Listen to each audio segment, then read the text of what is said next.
The following podcast is brought to you exclusively by the Rad Rob Radio Network. Welcome to Straight Up 5 with Johnny Petraglia Jr. A hard-hitting, in-depth, cutting-edge look into the world of bowling.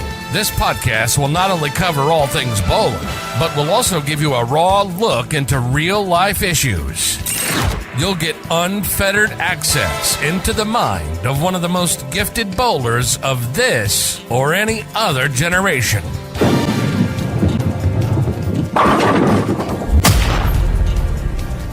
So without further ado, let's introduce you to the hosts of the show.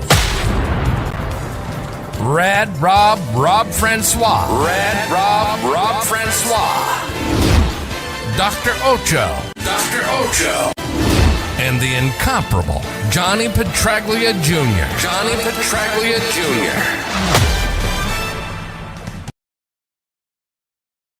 Hey guys, welcome back to Straight Up 5 with Johnny Petraglia Jr. I am your host, Rad Rob Francois. Usually I introduce my first co-host, which would be the good Dr. Daddy Ocho, but I don't know where he is. He showed up earlier and was having microphone troubles. And I guess we're just going to fly without him. So, more importantly, let's introduce the man whose name is on the marquee. He is the sexiest man, not in just bowling, but apparently, as we found out last week, in the entire world.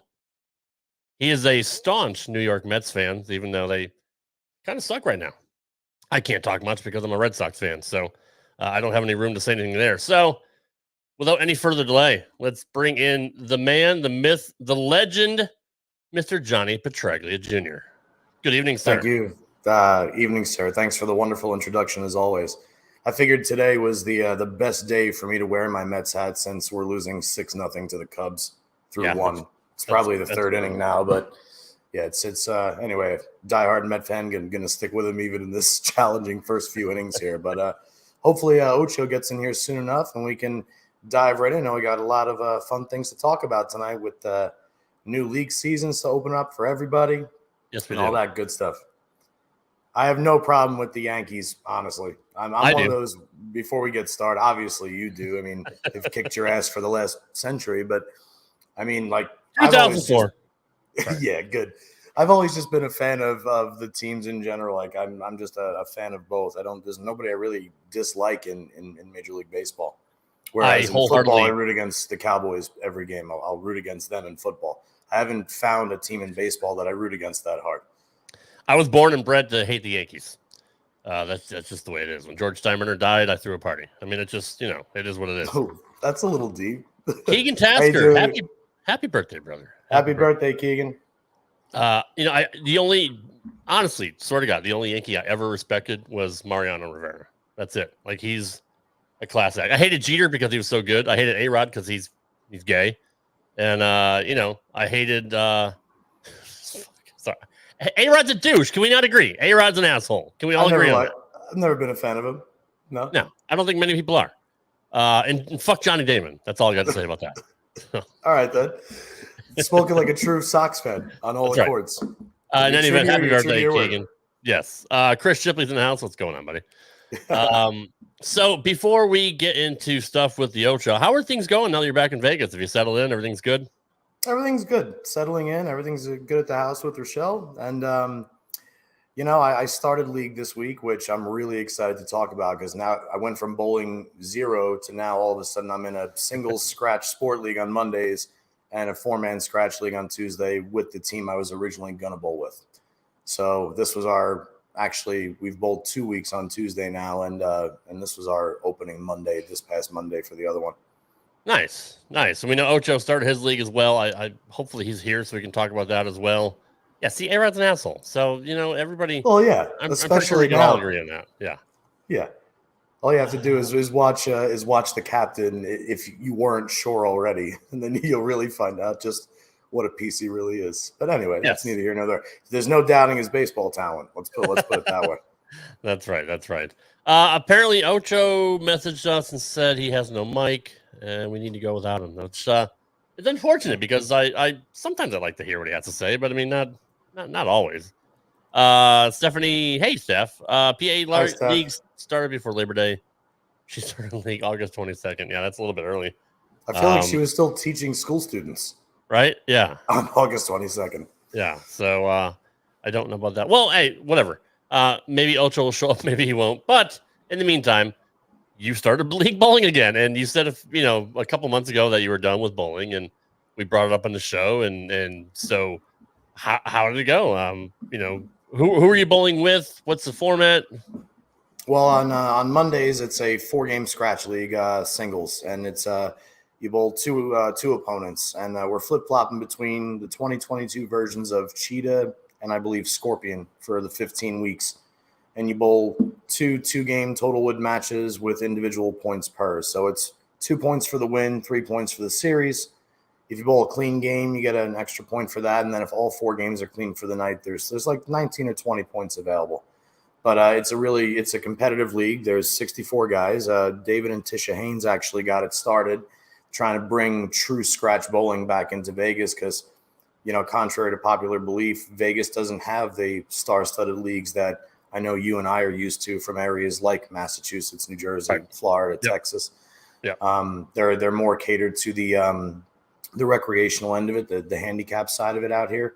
So it's pretty cool that we got 64 people, or I'd want to say maybe 5 or 6 of them are junior bowlers, where I believe the money they would win would go into the SMART program or something like that.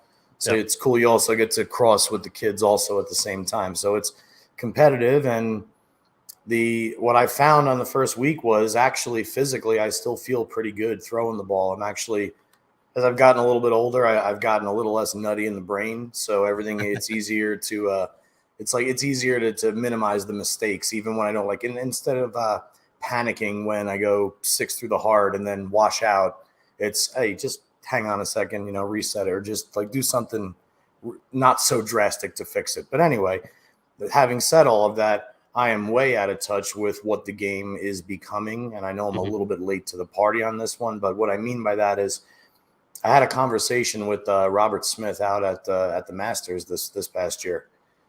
I don't know what my OneDrive is. Anyway, sorry about that. And Robert Smith was explaining to me that he no longer knows how to bowl anymore, in the respect that everything he had learned up until this generation of bowling, it's totally different nowadays. In other words, what he was saying was, you go out there and the majority of the younger kids out there, they're starting the blocks with like 180 grit, 360 grit, 500 grit, charcoal sandpaper bowling balls, and basically just firing it towards the gutter and say the first 20 feet of the lane, and kind of making it create that hook stop motion. And what they do it with is a shitload of power and speed also.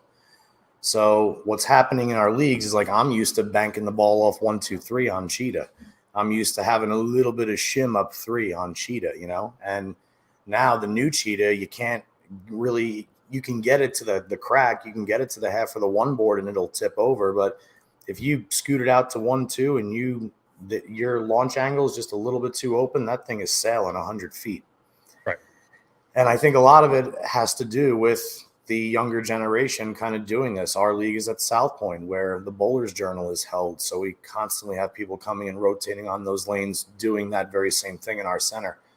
So I figured out a way on Monday to shoot 30 under for 4 games. I bowled 220, 180, 190, 180 with only 2 missed makeables, and didn't obviously have enough bowling balls to make the proper change at the right time. But I wound up winning 10 of my available 19 points. I split both matches and won both sets.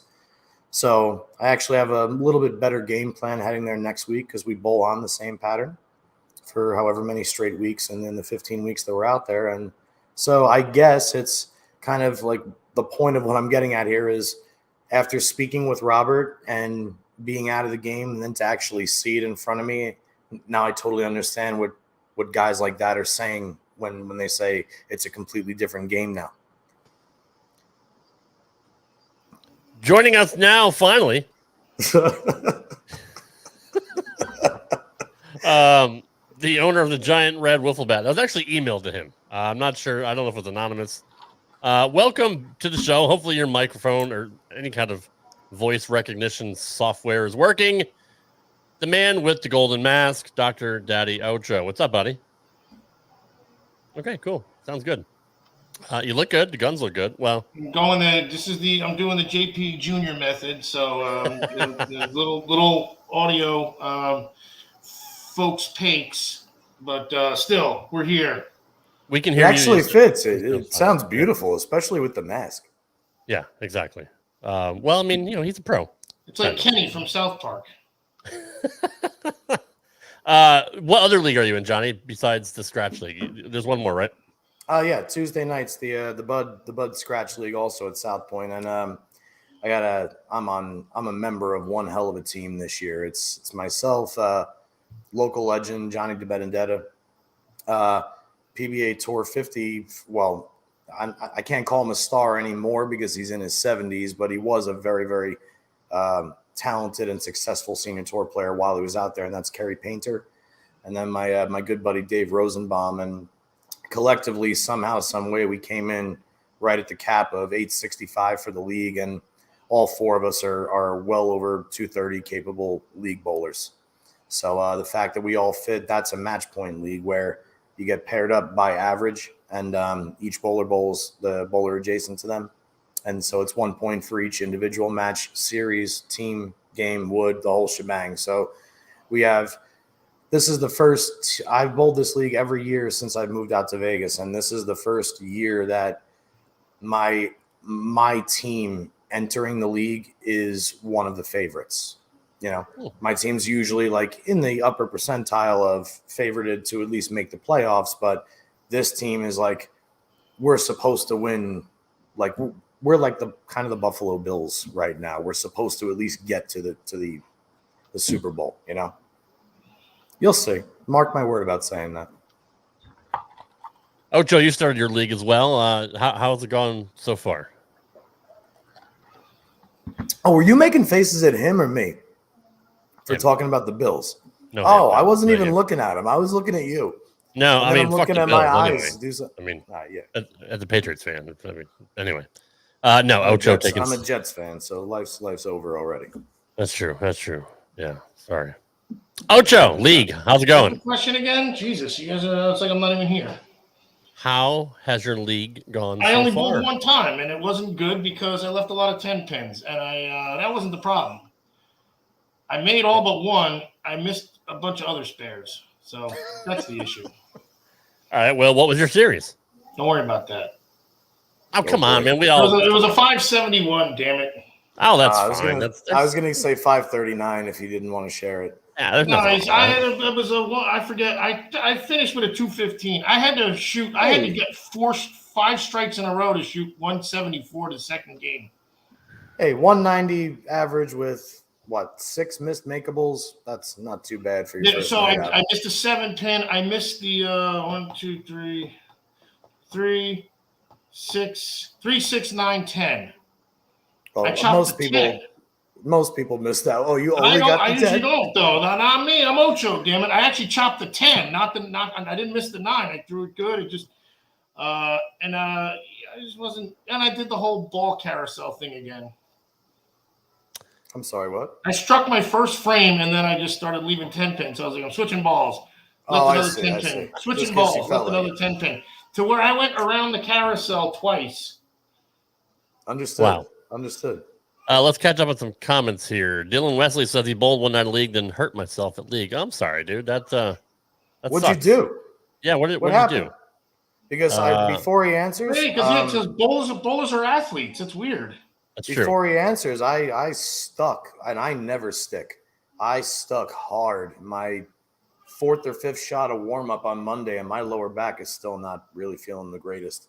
So I'm curious what Dylan did to himself. Yeah, I mean, it's not horrible, but it was enough to shake me up because I'm 38 now, which is like, fuck. I'm like an old 38. So old. This is not good. Yeah. No, not at all.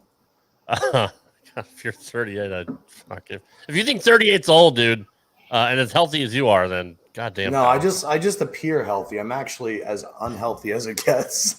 But that's my own damn fault. Aesthetically, he's good. It's the inners that are falling apart.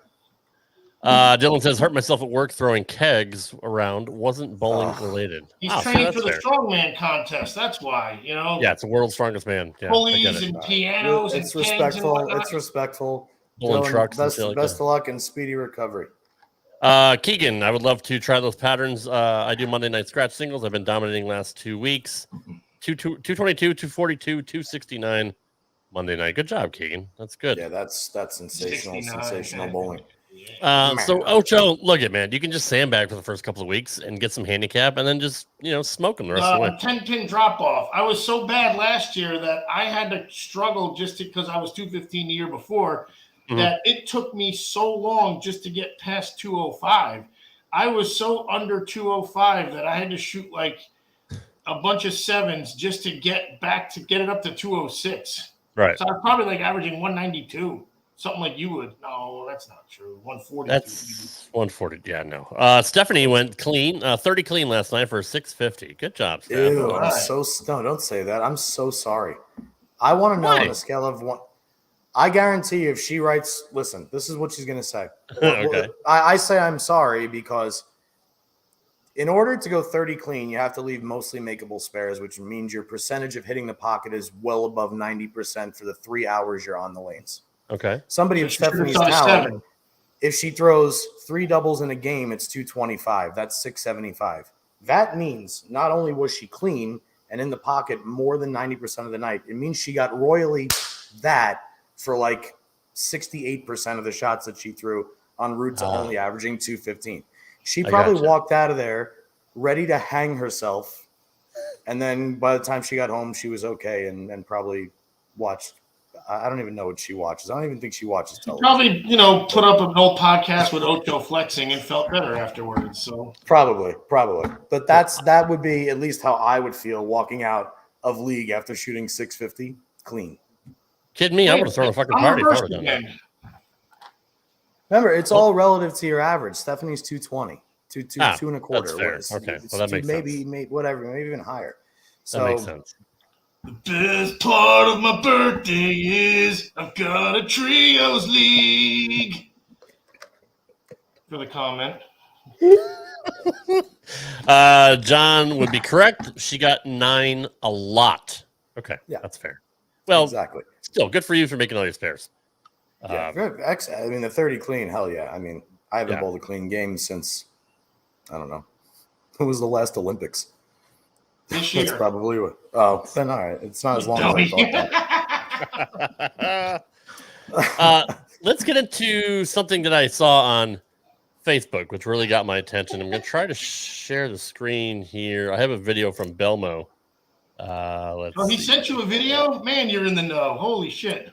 Yeah, I mean, me and him are tight. He listens to the show. He's a fan. Straight up 5, man. This is badassery right here. I'm telling you, bro. We're Radical over, Robert man. getting videos from Belmo, and you call him Belmo. It's not like Yeah, we we're should in put a an nickname NFC basis. out. Yeah, we're on a nickname basis. You're I'm the Rad bros. Rob. He's Belmo. bro Yeah. man. Let me share the screen. For those of you listening on audio podcasts, sorry, it sucks. Sucks for you. Belmo, Facebook we appreciate watch. you sending us the video. Absolutely. He's such a dick. Here we go. Belmo, a dick. You're a good Yeah, guy. no, that's Belmo. not cool, man. No, that's not cool at all. He was talking to Ocho.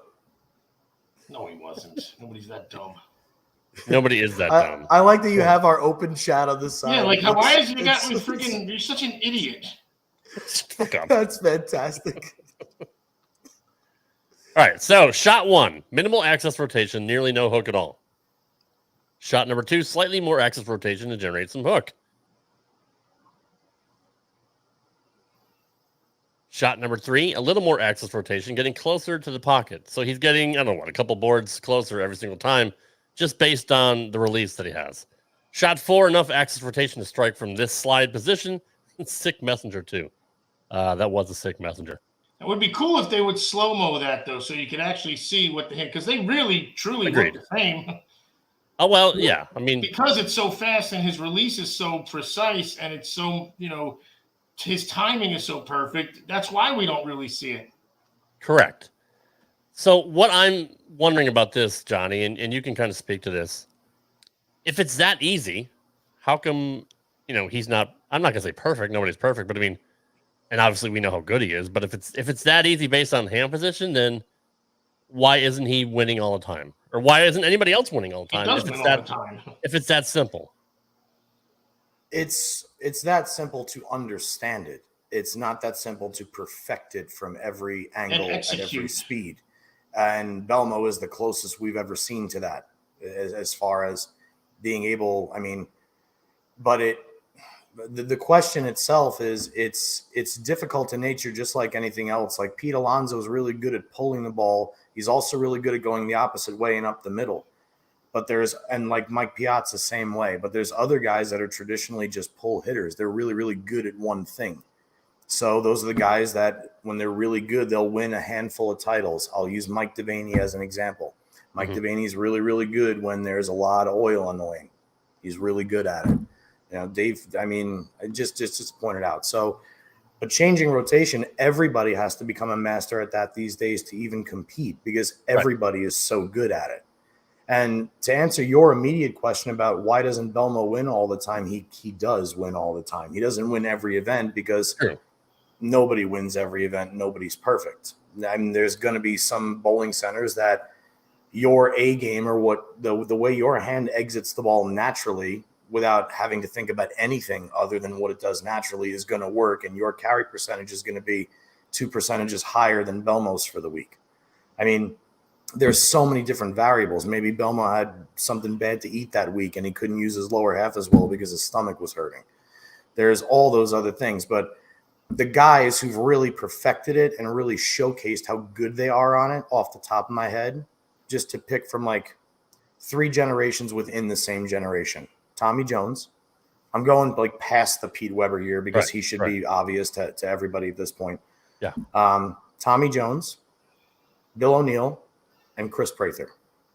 So those are the 3 off the top of my head from each generation that if they got to play up the first arrow, they can do what Belmo did in the first video and roll it end over. And I'm also missing Chris Barnes. I have to throw him in there because he was the master of basically it all. Him, Duke, those guys.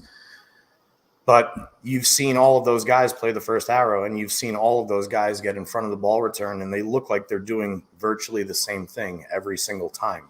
The only thing that's different is exactly what Belmo's showcasing in that video, that depending on the way you release the bowling ball is going to determine at what foot that ball is going to change direction, because you're dictating where it's going to use all of its stored energy. Does that make sense?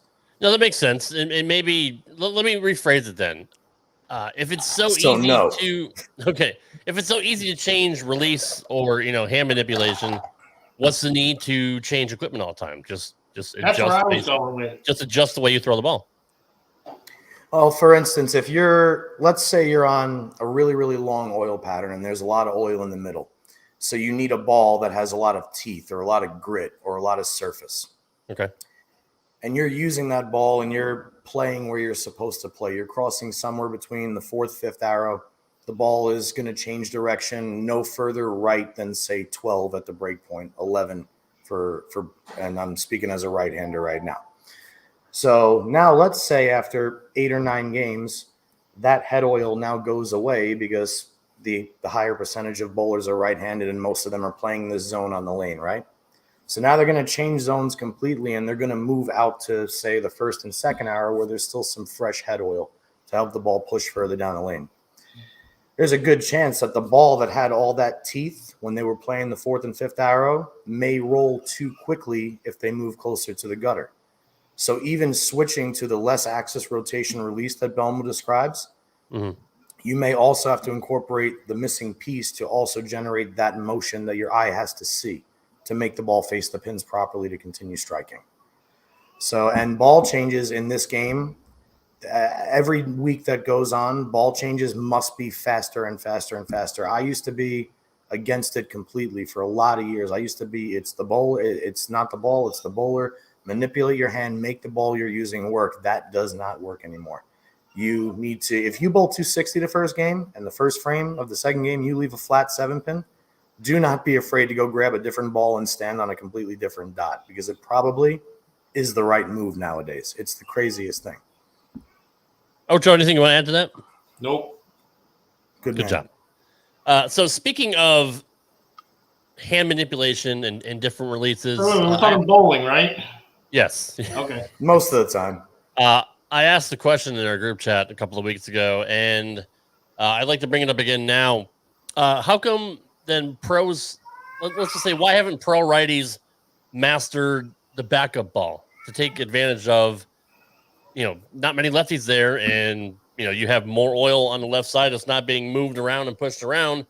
How come you don't see guys? I mean, it's all I want to say it's a trick shot. I mean, I used to know leg bowlers that made a career out of it. But if you're the best in the world, you should be good at absolutely everything, right? So how come you don't try to shoot Brooklyn all the time because you get a better pin reaction, or how come you don't throw a backup ball, like I said, to take advantage of the other side of the lane? I think it's risk versus reward. In other words, and we'll let the doctor add here too. I mean, we've talked about this in the past. Your hand is meant, your thumbs are meant to go towards your stomach. They're not meant to go away from it when you rotate your wrists, right? So you're already inhibited in what you can do when you throw a backup ball. Anthony Simonson is an anomaly. He can curve a ball back up more than anybody I've ever seen in my entire life. Anthony's also one of the best bowlers in the world, and Anthony's also very young. I guarantee you in 10, 15 years, Anthony will completely negate throwing it back up for the simple fact that the risk of what he's going to do to prevent him from continuing to be one of the best in the world for another 20 years is not worth risking that reward. So, A, I think it inhibits you more, and B, for the obvious health risks involved with it as far as longevity in the sport. And number three, it's another craft that you would fully have to learn. Like, these guys have been bowling for 20, 30 years of their life, giving themselves 5-6 days a week, however many hours a day, working on this craft and how to be the best at it. Whatever is out there, it doesn't matter. Leave that up there. I want to read that in a second. I just want to finish this thought. But yeah, that's kind of where I stand on it. I think you'll see it happen here and there. And like I said, Anthony Simonson's a PBA champion throwing a backup ball against a lefty. I'm going to give you an example. Wait a minute. Oh. Good to see you, Tommy. I feel like I haven't seen you since high school, bro. But I seriously hope all is well and send my love to the whole family, dude. Thanks for hitting us up. Ocho, Dr. Ocho. Sorry, So this is the easiest way to explain it as far as like with it's an element of anatomy, but we're keeping it to sport. Imagine you're playing baseball, you're a right-handed hitter, and then you decide you want to put your left hand on top when you're hitting righty. That would be the equivalent of throwing it backwards. Like, anatomically, it's not going to work. The mechanics aren't there either. You're more apt for injury. And again, in order to practice it, you're going to wind up hurting yourself more than anything, which can also then screw up your regular mechanics of bowling regularly the way you're normally supposed to. And you don't want, especially with all those little bones, there's 8 wrist bones, and you don't want to mess any of them up, especially when you have to have such flexibility and strength and mobility in there. There you go. Absolutely. Keegan Tasker says, have you heard the Phase 5 got leaked and Storm haven't even announced it yet? It looks lit. He's not going to lie. Have you heard anything about that yet, Johnny? I've seen pictures of it too online, but I didn't know it was leaked early. But nowadays, everything's leaked early, man. I mean, Jesus. So it is what it is. But either way, I mean, that's another. I'm assuming it's going to be a great ball. I mean, that entire line. I mean, that Phase 2 will go down as one of the greatest balls in the history of bowling. So why not continue an ongoing legacy? Same way Brunswick did with the zone line. You know, if you got something great, keep making variations of them. Yeah, I take a leak early, but I mean, that's what happens when you get older. 2, 3 in the morning, always got to get up to go. And usually it's every hour after that. But Ocho knows what I'm talking about. So on that line of thinking, not the leaks, but the balls. I mean, not the balls, but the same thing. I mean? Yeah, that's true. It's the same thing. I guess it kind of says the same thing about shooting Brooklyn all the time, or trying to hit the other side of the pocket on purpose to get maybe a better pin reaction. Have you ever heard of anybody ever trying to do that on purpose? No. Okay, fair enough. That's a horrible question. No, it's not a horrible question at all. I mean, no one ever bowled two-handed until Belmo, so it might be something down the line. Who knows? Like the thought of trying to bowl a 200 game going Brooklyn is impossible to me. Okay. Like it is so much harder than regular bowling. Entry angles don't make sense. There's no such real thing as a flush hit if you're hooking it. Keegan's tried it. everything about it is just so wrong in so many ways. Not to mention, it's embarrassing. I get embarrassed when I go Brooklyn, especially on a house shot. I don't. So that's just me. All right. Well, hold on. All right. Have you done Brooklyn on a house shot? Because I don't even do that, and I suck. Dude, I've picked 3 off the right on a house shot and then thrown it in the left. You got a lot more hand than I do. I throw it like a marshmallow. All right. How about this analogy then? If baseball have switch hitters, and there's been quite a lot of successful ones, how come pros haven't tried to switch hands? Get consistent with the left and the right. I mean, I know people are ambidextrous and it comes easier with them, but I mean, anything can be learned through repetition. Do you know of anybody that's ever tried to kind of master the opposite hand? That's horrible. I know Danny Wiseman was almost as good lefty as he was righty. I know that for a fact. I don't know if the rules on the PBA Tour allowed you to switch hands in an event. And maybe they don't. Maybe that's why nobody does it. But I mean, you're definitely allowed to, because I've seen guys, for instance, when a right-hander leaves the 2-8-10, I feel like I've seen somebody shoot it left-handed on the show because they thought they had a better chance of making it. I don't know the rule as far as starting an event. Oh, yeah, that's another one. Brian Alpert. Thanks, Chris. Brian Alpert's another very, very good bowler, left-handed and right. I actually just started watching some of his old World Team Challenge videos.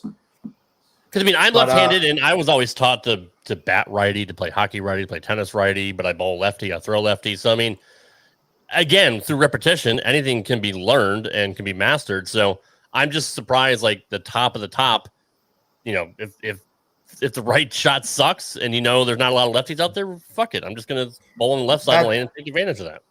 That takes me back to the rule. Like, in other words, if they say at the start of the week, like if I enter as Johnny Petraglia Jr., I'm bowling. What's up, Kev? Nice bowling last night, by the way, dude. You look really, really good throwing it. I wanted to tell you that last night.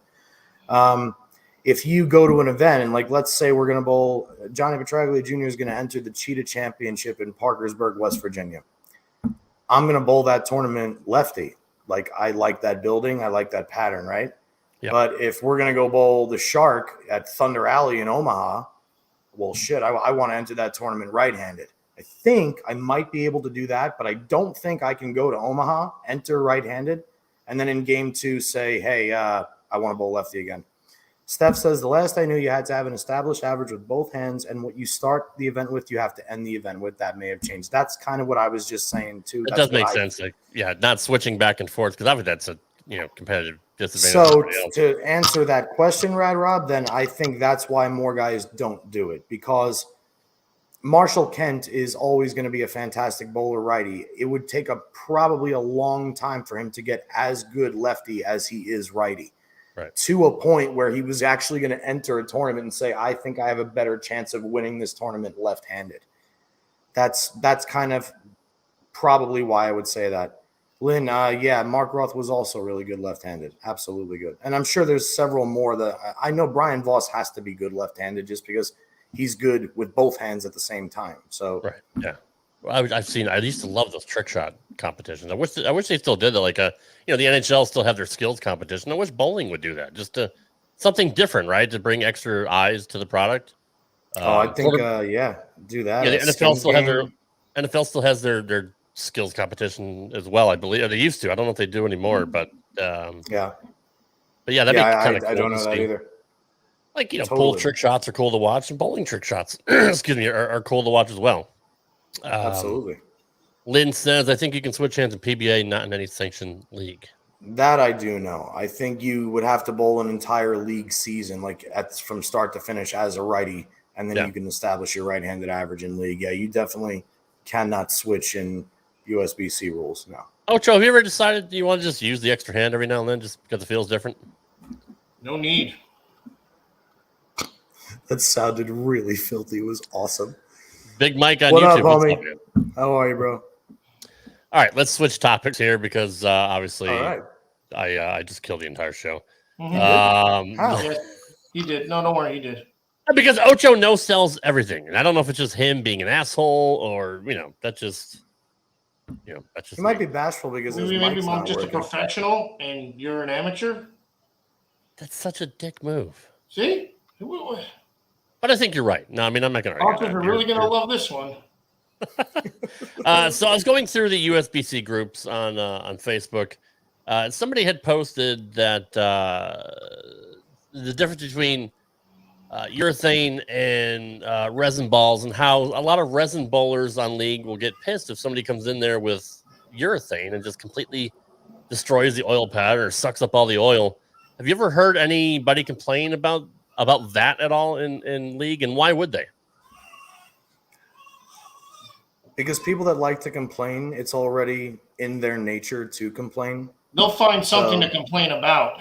So that's number one. True. What's up, JJ? Hey, so automatically, people that go in looking for a reason to dislike something, that's going to be the first thing they find because it's the first thing they see every day. I mean, it's always the urethane resin war. It's like it's more talked about than the actual sport itself on social media. So those people are always going to be drawn to already trying to identify anything to make themselves look better. So first off, at League, when I put my shit in my car, I take a shower, I eat. Early. What's up, homie? I missed you. I tried calling you back. I'll talk to you later.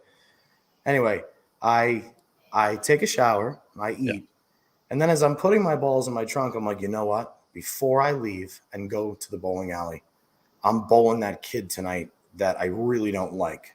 Yeah. Hang on.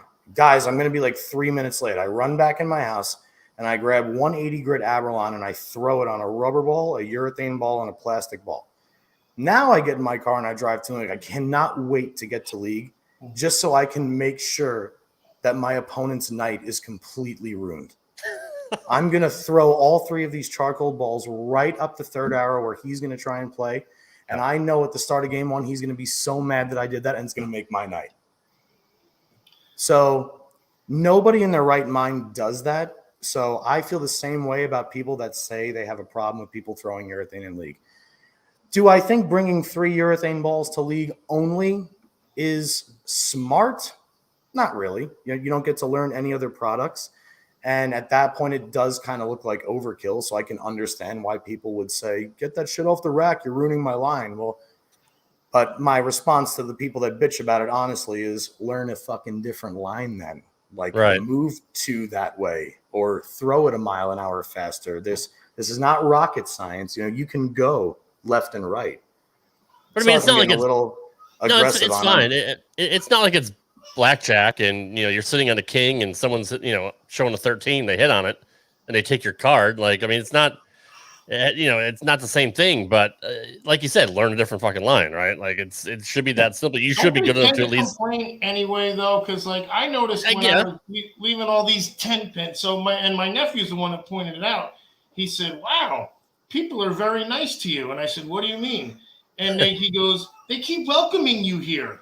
Because apparently, if you leave a bunch of 10 pins, they say, "Welcome to this bowling alley," or something like that. Like if you bury a shot and leave a 10 pin. But my nephew's like, "Wow, this guy's nice too." He's like, "How come everyone keeps welcoming you here? You've been here before." And it's seriously people around in their bitch mode, which is kind of funny. Or maybe they really were just that nice to me because I'm Ocho. Chris Leslie says, "Tell them I'm not here for you." I mean, that's the truth, exactly. Right? I'm going there with the balls I think I have the best chance to strike with. Oh, have you guys watched the PBA Tour? Have you watched what's happened in the world of left-handers? Let me tell you, if you take your thumb out or you hit the shit out of it at the bottom and you throw urethane, you could be one of the best in the world right now. No way I'm drilling urethane. I don't want to be anything like the best in the world. Nobody thinks that way. They want to be like that. So it's like, it's what's happening. So just like have to deal with it. Lynn says urethane in League is no worse than plastic in mixed leagues. Exactly. It's the same shit. Like if I'm bowling in a mixed league, I know there's going to be more soup down lane because all the plastic balls are dragging it there. So I curve it more. Right. It's not like I said, the expectancy of everything to be perfect all the time when you're trying to go out and enjoy a night out with your friends and be competitive for 3 hours, to go there with the thought in your brain that other people are trying to fuck your night up and deliberately doing so is like it's the dumbest thing I've ever heard. How it's just stupid. self-absorbed are you if that's Right, what your mentality is? They serve soup on mixed leagues. Yeah, a lot of soup. Well, yeah, because most, when you're in a mixed league, everybody's average is lower. Half them don't even have their own bowling ball, so they just throw it up the middle of the lane and plastic glides. It doesn't absorb, so it pushes. So I found the initial post. It was actually in the Hammer Bowling group on Facebook. The poster was Brian Sardi. He said, okay, what's the hatred with urethane bowling balls? I left bowling in 2001, and most bowlers use them. I was a 220-plus bowler back then and left the game due to hip replacement and screws in the neck and back. He just recently joined the league. He said, I traded in my Fab Burgundy Hammer with a purple hammer and Ocean Vibe established with 218 with opens in every game. So he needs to work on spares. He's just so out of touch with today's bowling. They change oil patterns and advertise it. What happened to figuring things out and adjust? I now see bowlers walk out with 9 bowling balls. And then people in the comments are like, urethane is in. But and other people are like, I hate it when people throw urethane and fuck up my shot. His name is Brian Sardi. Brian. So, to answer Brian's actual question, Brian, just to give you an idea, on Monday I bowled my sport league. I threw a purple hammer all 4 games because the only other ball I brought with me was my Ocean Vibe. So the 2 balls that you have are the 2 balls that are currently in my league bag. So I told you I shot 30 under on Monday throwing that purple hammer. When I tried the Ocean Vibe, it was too angular. On Tuesday, it's a house shot. I started with the purple hammer because there were 3 lefties on my pair. Another guy was throwing a purple hammer, one of them, the lefties, and the other guy was already throwing resin. And after game 1, I jumped to the Ocean Vibe. And then the last game, I had the first 10, and I left a really, really awesome solid 8 for 289, by the way. I just wanted to throw that out there. The hatred for urethane, thank you. The hatred for urethane comes from the fact that it breaks down a bowling lane differently than what we have seen for the last 30 years. In other words, since the introduction of resin gets through the front part and it curves down lane. Urethane rips all the oil off the front. Big Mike, I'm back in Vegas, man. I missed it here too much. So I'm at South Point Monday and Tuesday. Urethane takes all the head oil completely away from the lane, and it absorbs half of it, and then it tosses the rest of it down lane. So where your Ocean Vibe is supposed to change direction, it now wiggles, and you leave a washout or a 2-8-10. Now, imagine you turning around because somebody else was the guy on your pair throwing urethane. You're going to say to that guy, if you're one of these people that are urethane bashers, see what you just did to my line? Now my ball's not hooking down lane. It's because your urethane ball made it go straighter down lane. Therein lies the argument. Get a urethane ball yourself or get more around that spot or more direct to that spot. You have to do something different to compensate the same way you would if somebody was throwing a brand new Paragon that's finished that's really, really soaked in like a lot of grit. So the hatred comes from basically people being too self-absorbed and willing to adapt their games around what the game has become. I would bet that 90% of them don't even know that, aren't even good enough to know that they suck. They only heard somebody like you say it, so now that's their excuse for them just being bad at bowling sometimes, and they're walking in with their go-to. Well, if I don't bowl good, I could blame it on some guy. Oh, good, it's urethane night. Yeah. I have a built-in excuse. There's an old saying called "You're not mad enough, and you're not good enough to get mad," and that's what I feel like a lot of these jamokes are like. That is 100% how I feel in bowling and golf. I'm good enough in bowling. Golf, actually. I'm good enough in bowling to get mad at myself. Like if I make a really, really a shot that I thought I aced and my team needed or I needed, I'll give myself a little smack and say, God damn it, or fuck. I'll say something under my breath low enough, but I'm not going to hit shit. I'm not going to go nuts. I'm not going to get. And you're not going to say, freaking bowling alley, welcome to Howell. Right. I'm not going to say, oh, welcome to Howell, because this is the only bowling alley in the history of the world that you leave 10 pins in. It's so stupid. But anyway, and on the golf course, I never get mad at anything, ever. because I'm nowhere near good enough to get mad at anything, and I don't practice anything at golf. Right. So I don't know. I don't appreciate. I guess because I don't go to league. I go to league to bowl well, to compete, to have fun, and actually try and win. So, like I said, anybody that's going there looking for reasons to hate one of those 4 things, then why are you even there to begin with? Like, just go somewhere else. It's not for you. Just a few snap hooks off the tee. This is JD. All right. Thanks for backing me up on that one, dude. By the way, Bowling with the Fef is in the house. Great channel on YouTube. Check them out. Bowling with the Fef. Welcome to the stream. I do appreciate you stopping by, and I do enjoy your channel.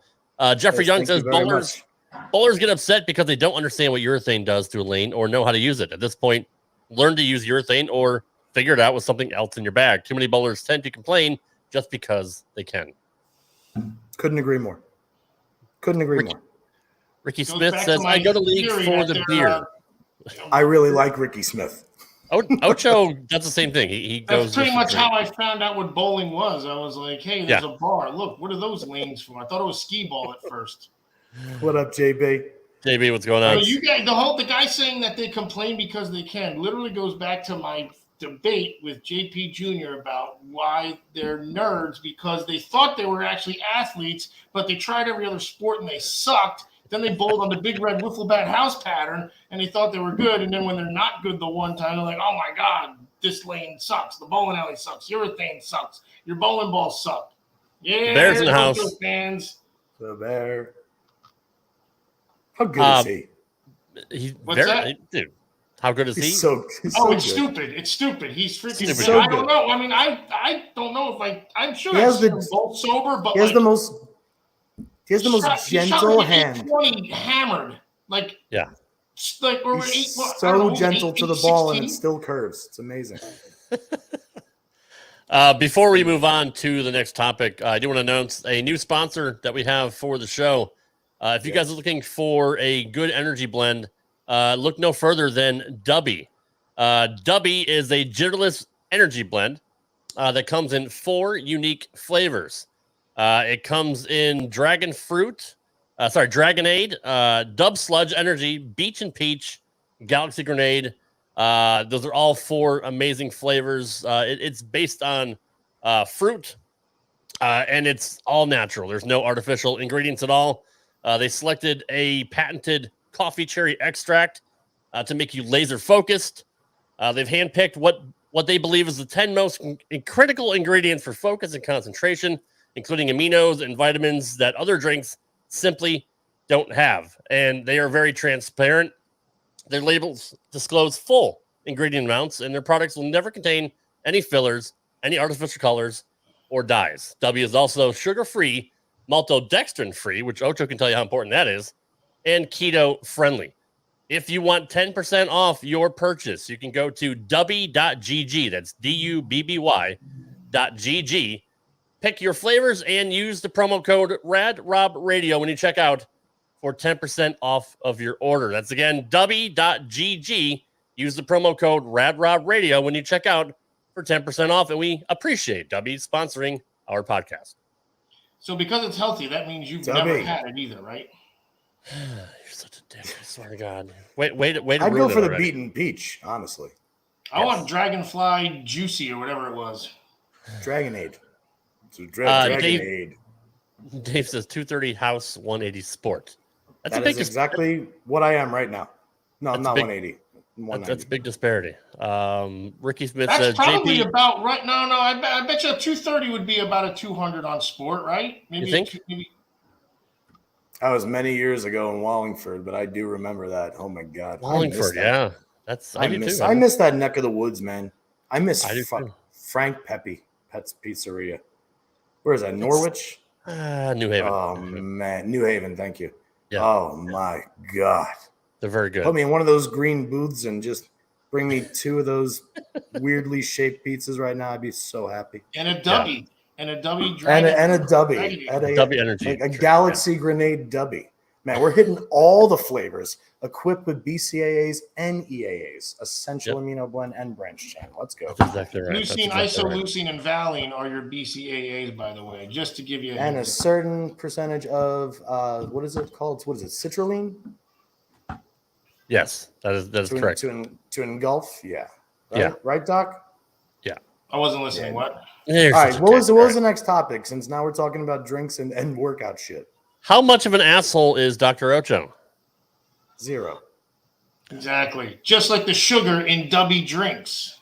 Oh, still going. Nice. I like it. Yeah. Good job, brother. Good job, brother. Brain over here. My final thing of the night is, and this is kind of I don't know. It's a tough question for you to answer, Johnny. But I know your love for bowling kind of goes back and forth. When you started this podcast, you really kind of got revitalized, and obviously we all go through certain issues. So yeah, you kind of had a downtrodden time where you weren't as interested anymore, or you had your various reasons for not getting back into it. But do you see yourself bowling for, say, another 10 years competitively? I mean, your dad still bowls in leagues, and he's in his 70s. Do you want to keep like bowling as long as your dad, or does it just depend what mood you're in, or how your body feels, or like, do you want to take up something different, like a new hobby or a new job? Like, when it comes to bowling, how long do you see yourself, at least bowling competitively in leagues? Forever. Really? I'll always develop other hobbies, but like I've said on past shows, my biggest passion in bowling now, because I've legit experienced every single aspect of it. I've worked in every part of it. I've bowled at every level of it. I mean, I've legit experienced pretty much everything you can experience in bowling at this point. And the one thing that's always remained constant in my brain is I very rarely remember anything that I've ever bowled, but I always remember the memories I made with the people from bowling. Like, I remember certain bowling alleys because of the people I was with in those buildings and the shit that we did together, either before, after, or during the events. So for me, as much as I may bitch and go up and down the mountain on do I like bowling, not like bowling, I'm always going to be competitive by nature. So I'll always at least bowl league, because I'm always going to be good enough to be the anchor bowler on a league team, hopefully. I mean, probably not this year. My team's that good. But as far as bowling itself competitively, I just kind of reached the point that I don't think I want to dedicate enough time that it takes to be at the level that those guys are at. But I will always bowl, because every time I walk into a bowling alley, especially because of the legacy Dad created, I get to meet somebody new. Somebody wants to come and talk to me, and I like talking to people, and I like meeting new people. That's true. I know you do. That's my I would say that's what's going to keep me in bowling for the rest of my life is the people that I've met in it. Now, I haven't been as involved in bowling as you have. I mean, even though I grew up with it, and my mom worked at Bradley Bowl, and I was a bowling alley rat for a long time, but I never had a parent like you that was just so heavily invested in one certain thing for most of his life. But if I walk into a bowling alley and I just hear those balls hitting the lane and the pins crashing, it feels like I'm home. Doesn't matter what center it is in the country or in the world. I feel at ease. I feel at peace, because it's so familiar to me since I was a very small kid. It just, you know what I mean? It feels like I belong there, right? And I'm sure more so probably for you and your dad, but it kind of feels like home for me. And I'm assuming that's why your dad still continues the ball, right? Like it's in his blood. Yeah, it's what he knows. It's somebody will always continue to do what they've always done, especially as they get a little bit older in life. And that's anything. I got a really, really good friend, Stick. He's been telling me he's dying for 3 years. And for the last 3 years, somehow he makes it to the book, to bet on the horses every day at South Point. And he's happier than a pig in shit every single time I see him. And I truly believe that's what's keeping him going. And at that point in life, I think what keeps you going is your kids and your grandkids. I don't have either of those, but I'm assuming that's one thing that keeps people going. And the other thing is having that competitive nature about yourself, just in general, and having the routine. So, and like Dave says, my dad's still good. My dad can still shoot 300. Yeah, he's still fantastic. Yeah. Nicole's in the house finally. I didn't know she's going to show up tonight, but Nicole, welcome to the show. We're almost done, but we're always glad to see you, and especially Ocho. Ocho always loves to see you here. He still wishes you a happy birthday from 6 months ago. So, Jim Ward wants to know: do you have a rubber LT 48 in your bag? Currently, no. My last one. I mean, rubber balls don't crack, but the one that I used forever had so many chunks of rubber that looked like they were carved out. Like Right. I would leave Like that you were rubber eating an ball apple or something. No, dude, like for real, it got so soft. You want to talk about putting a durometer on bowling balls. This Right. and balls softening over time. This thing was probably 55, 58 on the durometer, whatever. Anyway, long story short, I would leave it behind the seat of my car because half the time I would just go into league with one bowling ball on my shoulders and my shoes, and it would always be the rubber LT. Right. But my seat is on the metal slides that move it up and back. So every time I would make a turn, the ball would hit one. And instead of just moving it or putting it in a bag like a normal person, I'm like, I'm going to deal with this torture. Every time I turn, I'm going to lose a chunk of this rubber LT until it finally got to a point that it looked like a raisin. And since then, I haven't drilled one, i.e. probably because the Purple Hammer came out and it basically created the exact same reaction for me that I had with that rubber LT. I do have some blank ones at home in Dad's garage, but they're not drilled at this point. They're still new in box from the mid-'70s. Those aren't going anywhere. Before we get to the next question, I do want to know, wouldn't rubber balls not hit as hard? If your rev rate's high enough, anything hits hard these days, man. I mean, really, we watched the best bowlers in the world at the Plastic Ball Championship average 240 for a week on a pattern with plastic. It's if the ball's going downhill with the right entry angle. I mean, I averaged 235 in league last year throwing an Indigo Swirl T-zone. I mean, you can strike all day with pretty much anything if you know about angles and how to release the ball properly. Absolutely. So Ocho's going to ask you right now to kind of dumb it down and explain what an actual rubber ball is. What's inside the core? How heavy is it? Is it like, it's not like a fucking super ball. It's not like a bouncy ball. Explain exactly what a rubber ball is for the people that don't know. Rubber bowling balls were prevalent in the 50s, 60s, 70s. 1850s. Yeah. Basically, the hard rubber bowling ball on the durometer was about 90 hardness.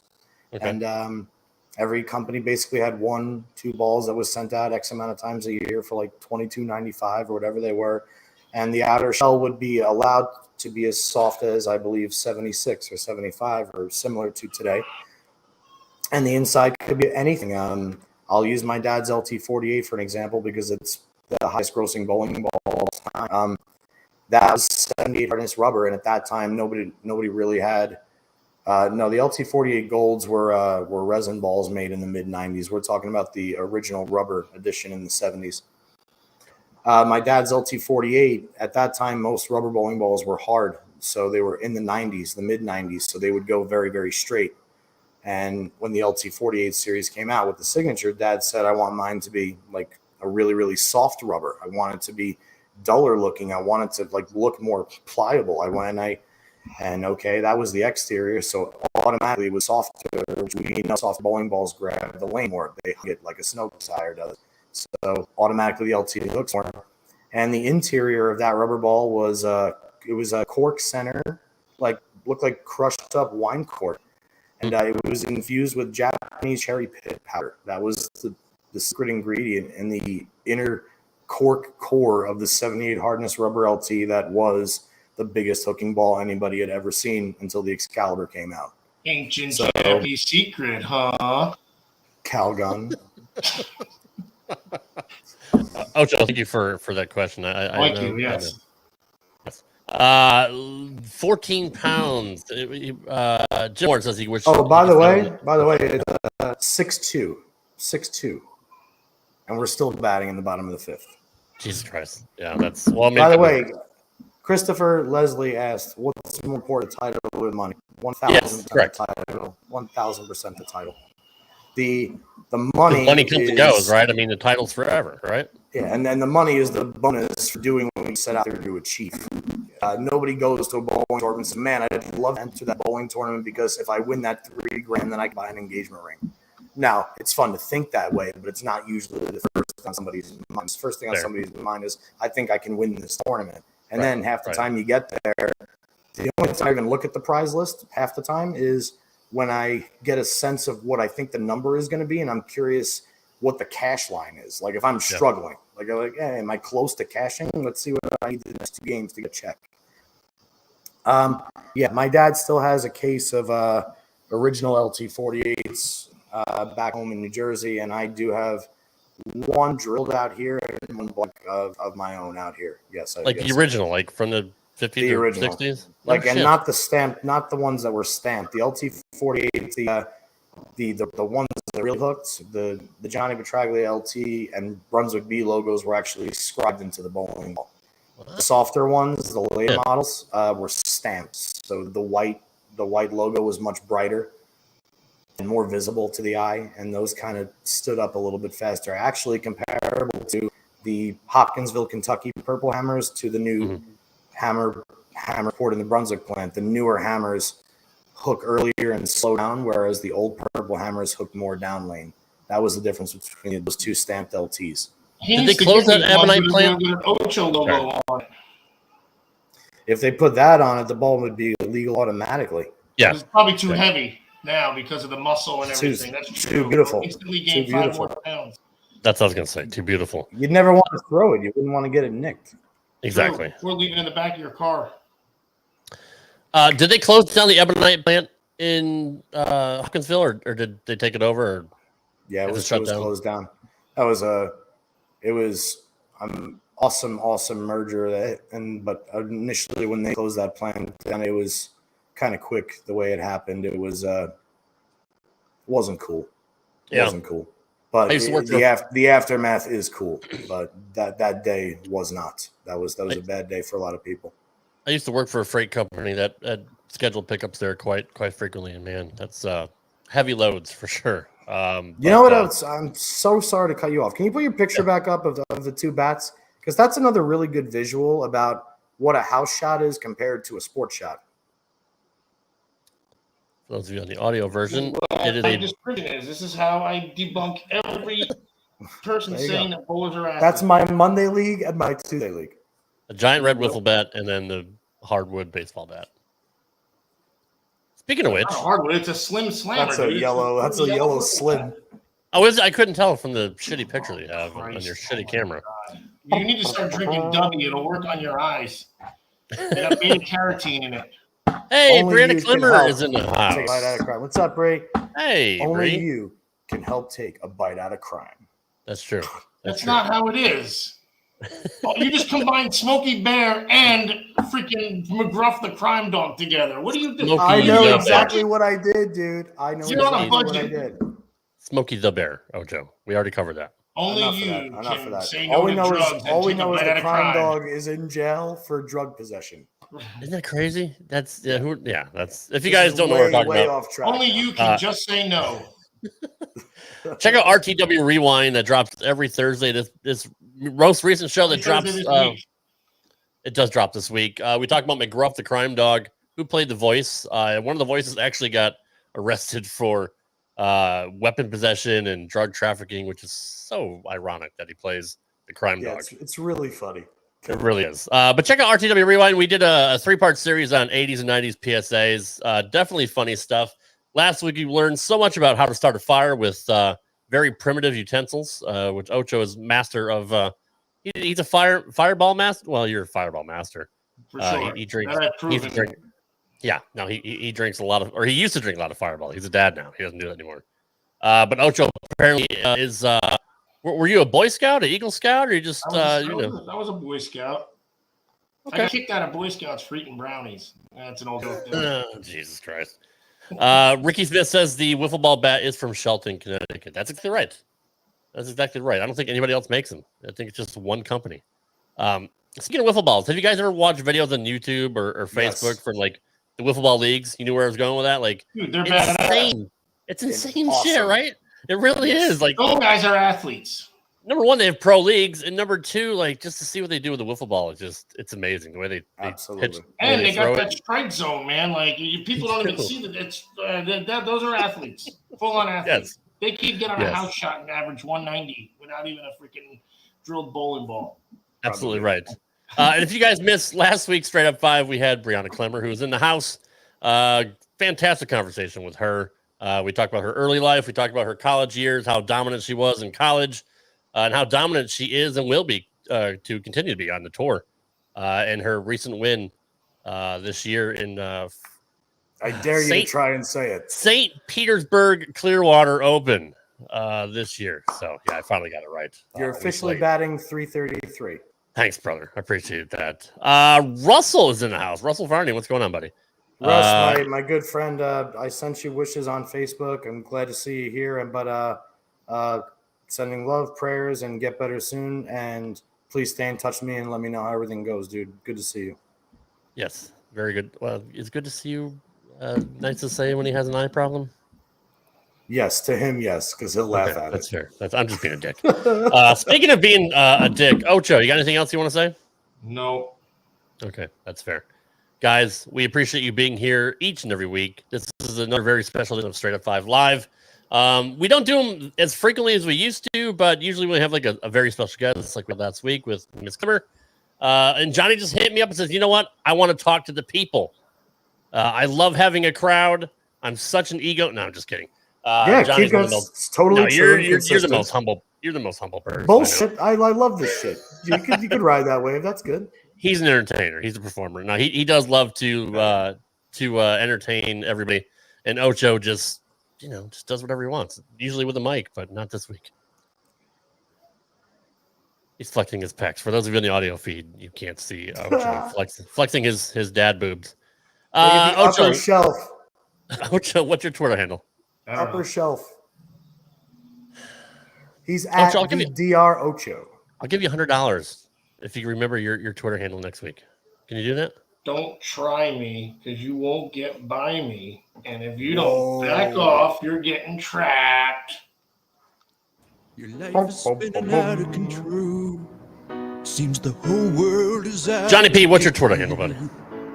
At JPJR07. Mine is at RadRob Gaming on Twitter and Instagram. We just got Johnny on Twitter this year, so I can't expect him to get on Instagram twice and, do two things once in a year, but maybe we'll get him on Instagram. Because, dude, you like to take pictures, right? You like seeing yourself. I mean, just join up on Instagram, man. Take pictures of your beautiful face and your amazing balls. I'll send my farts in a mason jar. That's fair. I got nothing else. I'm stalling for time. Guys, we appreciate your support. We will see you. Thank you, guys. We'll see you next week for another edition of Straight Up 5 with Johnny Petraglia Jr. Good night. Thanks for listening to this edition of Straight Up 5 with Johnny Petraglia Jr. You can follow the show on Twitter at Straight Up 5 Pod. Follow Johnny Jr. at JPJR07. Follow Rad Rob at Rad Rob Gaming. And follow Dr. Ocho at the Dr. Ocho. Got a question for Johnny? Send your questions to straightup5podcast@gmail.com. We'll see you next time for another edition of Straight Up 5 with Johnny Petraglia Jr. Right here on the Rad Rob Radio Network.